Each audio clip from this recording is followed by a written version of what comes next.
ధర చేసిన పనికి విష్ణు అలా బాధపడుతూ బయట బాల్కనీలో అలా నిల్చొని అలా బాధపడుతూ ఉంటాడు. అది చూసి నందిని అలాగే అజయ్ అయితే ఏంటి అన్నయ్యకి ఈ పరిస్థితి వస్తుందని అనుకోలేదు అని చెప్పి నందిని అంటుంది.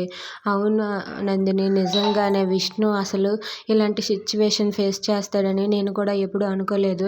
అయినా మా అమ్మని అనాలి, మా అమ్మ కూడా అర్థం చేసుకోదేంటి అన్నయ్యని. మా అమ్మ అంత ఫోర్స్ చేయబట్టే కదా అన్నయ్య ఒప్పుకున్నాడు. మా అమ్మ అన్నయ్యని అర్థం చేసుకుంటే బాగుండు అని చెప్పి నందిని అంటూ ఉంటుంది. అది విన్న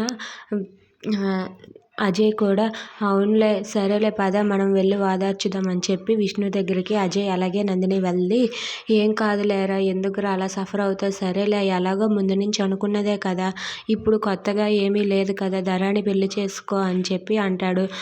ఇక నందిని అయితే అన్నయ్య నువ్వేమీ బాధపడకు, ఆ దేవుడే అంతా చూసుకుంటాడు అని చెప్పి నందిని వాళ్ళ అన్నయ్యకు నచ్చ చెబుతూ ఉంటుంది.